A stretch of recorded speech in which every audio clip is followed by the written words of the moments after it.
Hello students, class 12 physics. आज हम discuss करेंगे रियल और अपरेंट डेप्थ के बारे में, जिसे हम नॉर्मल शिफ्ट भी बोलते हैं। ठीक है, तो रियल और अपरेंट डेप्थ का क्या मतलब है कि जब कोई भी ऑब्जेक्ट है वो लाई करेगा इनसाइड द डेंसर मीडियम। ठीक है,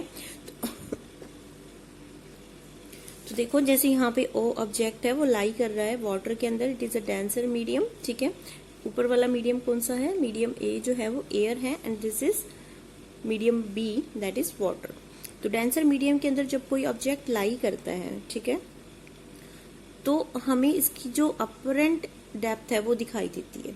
मतलब क्या है इसका कि जो उसकी एक्चुअल डेप्थ है, यहाँ पे एक्चुअल डेप्थ ए ओ है उस ऑब्जेक्ट की, लेकिन हमें दिखाई क्या देगी? ए आई दिखाई देगी। ठीक है, तो ये इसकी अपरेंट डेप्थ होगी ए आई, और ए ओ यहाँ पे क्या होगी? इसकी रियल डेप्थ होगी। ठीक है, तो इन दोनों के बीच का जो डिफरेंस होगा इसे बोलते हैं नॉर्मल शिफ्ट, मतलब आई से लेके ओ तक। ठीक है, समझ में आया?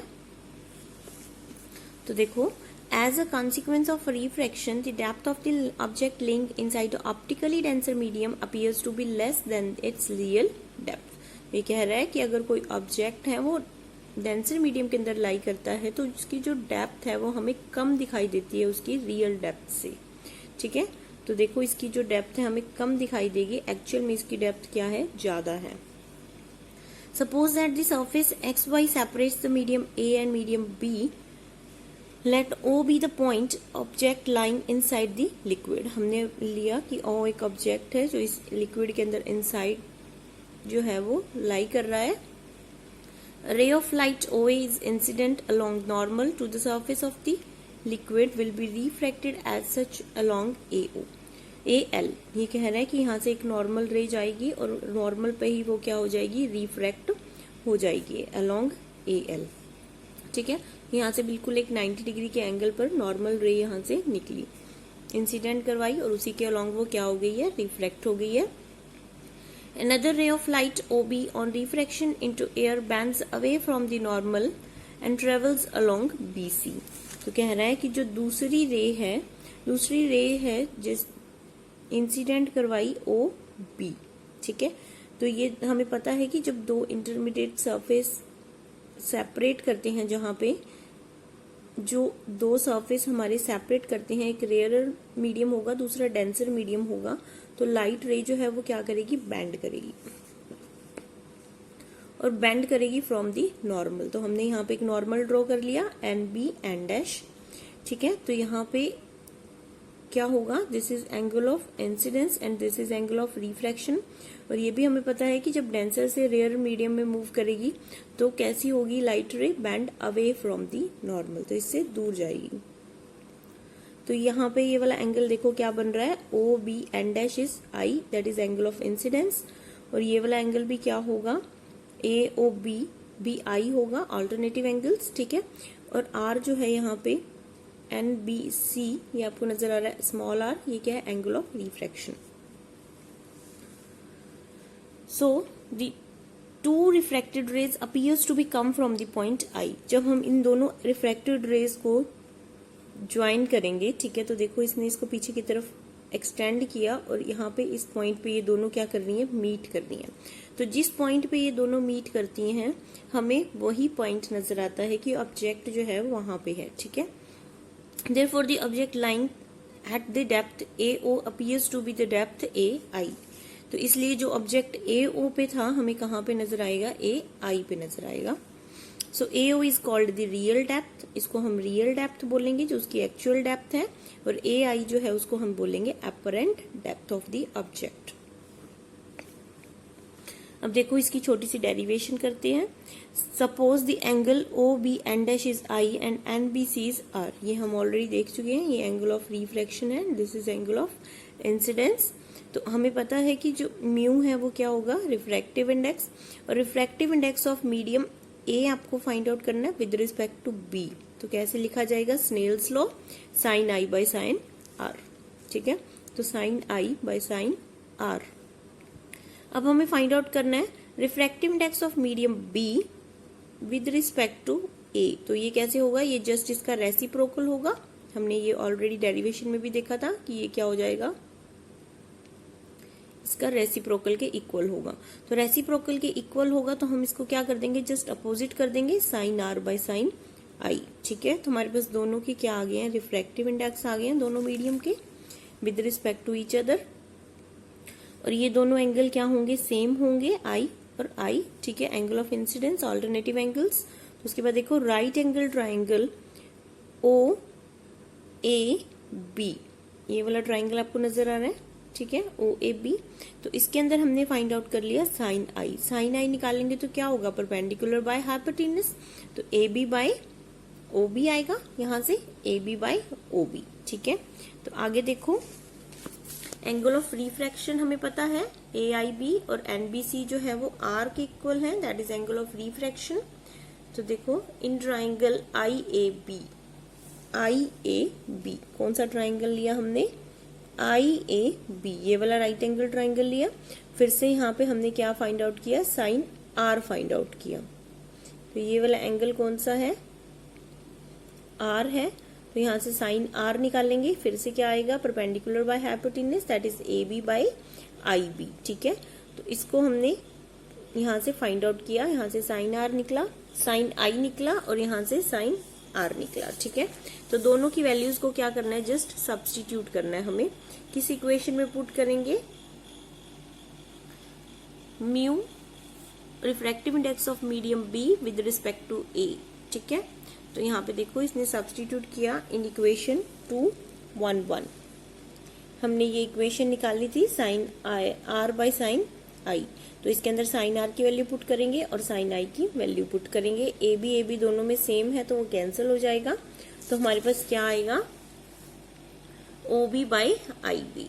ठीक है, since the aperture of the eye is very small so the two rays A L and B C will enter the eye only if the point B lies very close to the point A. ये कह रहा है कि हमारी जो eyes हैं उनका बहुत ही ज्यादा क्या है, पास पास है, तो हमारे को ये दोनों रेज जो है वो बिल्कुल क्लोज आती हुई नजर आएंगी। मतलब ऐसे लगेगा कि बिल्कुल ही पास पास है ये पॉइंट्स। ठीक है, तो इसकी वजह से हमें जो पॉइंट बी है वो ए के पास नजर आएगा। बिल्कुल दोनों ऐसे लगेंगे कि बिल्कुल ही एक दूसरे के क्लोज है। ठीक है, एक्चुअल में वो एक दूसरे के क्लोज ही है, लेकिन ये आपको डिस्टिंक्शन हो पाई इस वजह से इस तरह से ये दूर दूर करके बनाए गए हैं। ठीक है, so OB is approximately equals to OA, the real depth of the object।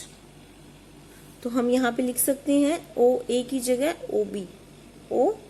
ठीक है, क्योंकि ये दोनों पॉइंट अगर बिल्कुल पास होंगे तो दोनों की हाइट भी अप्रोक्सीमेटली क्या हो जाएगी, सेम हो जाएगी। ठीक, और इसी तरह से AI और BI भी क्या होंगी, अप्रोक्सीमेटली सेम होंगी, because they are approximately close to each other. बिल्कुल एक दूसरे के पॉइंट क्लोज होंगे तो उनकी जो लेंथ है वो भी क्या होगी, अप्रोक्सीमेटली सेम लेंगे हम। तो इसलिए अपरेंट डेप्थ जो है ऑब्जेक्ट की हम AI की जगह क्या लिख सकते हैं, हम यहाँ पे लिख सकते हैं BI। ठीक है, तो देखो हमारे पास A म्यू B जो है वो क्या आया, OA by IA। So this is the real depth upon apparent depth. तो हमने इसकी रियल डेप्थ और अपरेंट डेप्थ के बीच में क्या निकाल लिया, एक रिलेशन फाइंड आउट कर लिया, किसके साथ, रिफ्रैक्टिव इंडेक्स के साथ। ठीक है, तो हमें refractive index of second medium निकालना, तो with respect to first medium, A medium, तो हमारा क्या आया, real depth upon apparent depth. ठीक है, अब मैंने आपको नॉर्मल शिफ्ट के बारे में समझाया था। नॉर्मल शिफ्ट क्या होगा, इस पूरी रियल डेप्थ में से अपरेंट डेप्थ जो हम माइनस कर देंगे तो ये वाला जो पोर्शन बचेगा इसको हम बोल लेंगे नॉर्मल डेप्थ। तो यही लिखा हुआ है, D is represent here normal shift. So normal shift जो है वो किसके इक्वल होगी, OA माइनस IA। ठीक है, तो OA यहां से हमने कॉमन निकाल लिया, 1 माइनस IA बाई OA। तो क्या बन गया ये देखो, इसको हमने जब इसको रेसिप्रोकल की फॉर्म में लिखा तो 1 minus 1 upon OA upon IA। तो OA अपॉन IA किसके इक्वल है, म्यू के इक्वल है। ठीक है, तो यहां से इन तीनों के बीच में क्या बन गया, एक रिलेशन बन गया। So D is equals to T into 1 minus 1 upon A mu B।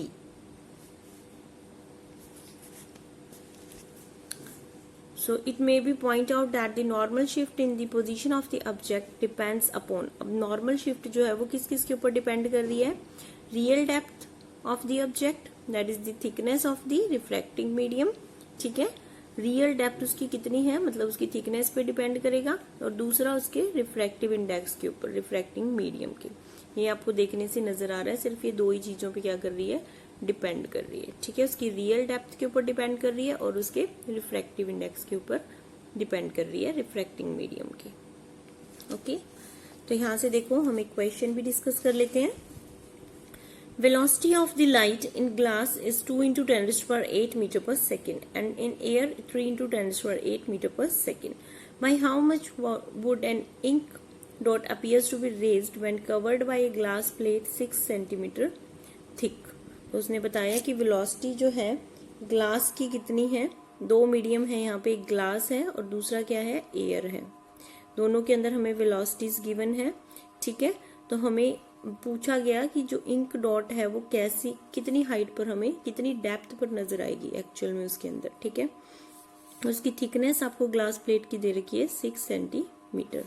तो कैसे निकालेंगे, वेलोसिटी आपको पता है, दोनों की गिवन है। रिफ्रैक्टिव इंडेक्स कैसे निकलेगा, C/V, that is velocity of light in air upon velocity of light in medium, ठीक है। तो 3 इंटू 10⁸ अपॉन 2 इंटू 10⁸, तो म्यू निकाल लिया हमने। तो D जो है वो किसके इक्वल होगा, T into 1 minus 1 upon mu. तो T यहाँ पे थिकनेस आपको दे रखी है 6, 1 माइनस 1 अपॉन 1.5। तो यहाँ से हमारे पास जो उसकी डेप्थ है वो आ गई है 2 सेंटीमीटर, ठीक है। तो आप ये टॉपिक अच्छे से अपनी कॉपी में नोट कर लेंगे। आपको क्या नोट करना है इसके अंदर, सबसे पहले तो आप हेडिंग डालेंगे, ठीक है। उसके बाद आपको ये फर्स्ट लाइन इसकी लिखनी है कि ऑब्जेक्ट जो है वो किसके अंदर रखना है, हमें डेंसर मीडियम के अंदर रखना है, ठीक है। उसके बाद इसमें से आपको लिखना होगा कि इसकी जो रियल डेप्थ है वो क्या है और अपरेंट डेप्थ यहाँ पे क्या है। तो OA यहाँ पे क्या है, रियल डेप्थ है, और AI यहाँ पे क्या है, अपरेंट डेप्थ है। तो ये लाइन लिखेंगे आप। उसके बाद कंप्लीट इस डेरिवेशन को यहाँ से लेकर एंड तक आपको नोट करना है। Thank you.